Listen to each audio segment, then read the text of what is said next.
আসসালামু আলাইকুম প্রিয় দর্শক, আশা করি আল্লাহর মধ্যে সবাই সহি সালামতে ভালো আছেন। আমি আজকে বানাবো চকলেট চিপ কুকিজ।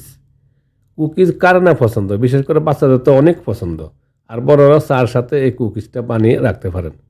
আশা করি সাদা থেকে পুরো রেসিপি দেখবেন, তাহলে বুঝতে পারেন কীভাবে আমি রেসিপিটা তৈরি করেছি। আপনারাও চাইলে এইভাবে রেসিপিটা তৈরি করে নিয়ে নিতে পারেন। তাহলে চলুন রেসিপিটা শুরু করি। প্রথম আমি ইনগ্রিডিয়েন্টগুলো দেখে নিব। এখানে 100 গ্রাম নিয়ে নিলাম ডার্ক ব্রাউন সুগার, আর 65 গ্রাম নিলাম লাইট ব্রাউন সুগার, আর 25 গ্রাম সুগার, 25 গ্রাম নিলাম হোয়াইট সুগার। চকলেট চিপ মানে 2 টুকরা করে কেটে নিয়ে নিলাম 200 গ্রাম। চকলেট চিপগুলোকে আমি একটু কেটে নিয়ে নিয়েছি চাকুতে 2 টুকরা করে। আর হোয়াইট ফ্লাওয়ার 220 গ্রাম। তার সাথে লাগবো বড় সাইজের একটা ডিম, আর 1 চা চামচ বেকিং সোডা, আর লাগবো ভ্যানিলা এক্সট্রাক্ট। দেওয়ার সময় আমি বলে দেবো পরিমাণটা, আর লবণ। আর এখানে বাটার মানে 115 গ্রাম বাটার নিয়ে নিয়েছি, একটু মেল্ট করে নিয়ে নিয়েছি যাতে আমি মিশ্রণটা তৈরি করতে সুবিধা। এবার আমি একটা বল নিয়ে নিলাম, বলে আমি দিয়ে দিব মিশ্রণ তৈরি করার জন্য প্রথমে ডার্ক ব্রাউন সুগার, তার সাথে দিয়ে দিব লাইট ব্রাউন সুগার, সুগার এবং হোয়াইট সুগার। এর সাথে আমি বাটার দিয়ে দিব 115 গ্রাম যে বলছিলাম, বাটার দিয়ে ইলেকট্রিক বিটার দিয়ে আমি বিট করে নিব। মিডিয়াম স্পিডে রেখে প্রায় 3-4 মিনিট আমার ভালো করে একটু বিট করে নিতে হবে, যাতে এখানে চিনির দানা থাকে, দানাটা ভালো করে গলে যায়। ব্রাউন সুগারের চিনির দানাটা কিন্তু একটু মোটা থাকে। তারপরে 3-4 মিনিট বিট করে নেওয়ার পরে আমি দিয়ে দিলাম ডিম, বড় সাইজের একটা ডিম দিয়ে দিব। তারপরে ভ্যানিলা এক্সট্রাক্ট দিয়ে দিব 1 চা চামচ। এবার আবার একটু 2 মিনিটের মতো বিট করে নিব মিডিয়াম স্পিডে রেখে।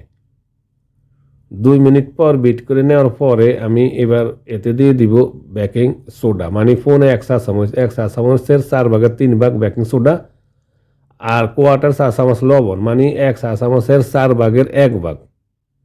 আবার 2 মিনিট ভালো করে একটু বিট করে নিয়ে নিলাম। আমার বিট করা হয়ে গেছে, রেডি। এবার ডোটা এবার এতে আমি দিয়ে দিব ফ্লাওয়ার, মানে শুকনা ময়দাগুলা দিয়ে দিব, একটা চাকনিতে দিয়ে দিব, যাতে করে ময়দাগুলো দলা থাকলে দলাগুলা এখানে কিন্তু না পড়ে আর কি।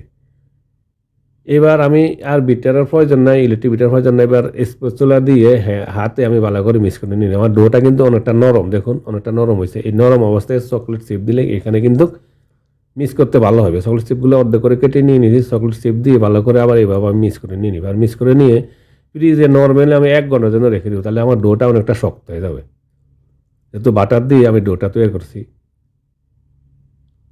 1 ঘন্টা পর চলে আসলাম, এখানে আমি ওভেনটা প্রি হিট করে নিব 180 ডিগ্রি টেম্পারেচারে প্রায় 20-25 মিনিট যাবে। ওভেনটা আমি চালু করে দিলাম, আমি চালু করে দিয়ে ওভেনটা আমি প্রি হিট করে নিয়ে নেব। এইদিকে আমি চলে আসলাম, ডোটা ফ্রিজ থেকে নামিয়ে নিলাম। 1 ঘন্টা পর দেখুন অনেকটা শক্ত হয়ে গেছে। এবার একটা চামচ দিয়ে আমি মানে মেজারমেন্ট করে নিয়ে আমি একটু বল তৈরি করে নিব।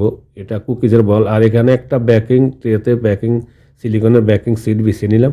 তার মাঝে মাঝে আমি দিয়ে দিলাম কুকিজগুলো। আমার 8 পিস কুকিজ হয়েছে প্রথমে। আর উপরে দিয়ে দিলাম সি সল্ট, মানে সি সল্ট প্লাগটা আর কি, পাতি সি সল্টটা উপরে দিয়ে 8 পিস হয়েছে। এবার এক সাইডে রেখে অন্য একটা ট্রেতে বাকিগুলো আমি দিয়ে দিব। বাকি কুকিজগুলো আমি এভাবে বল করে নিয়ে নিলাম। বাকি কুকিজ আমার এখানে 7 পিস হয়েছে। সর্বমোট আমার 15 পিস কুকিজ হয়েছে।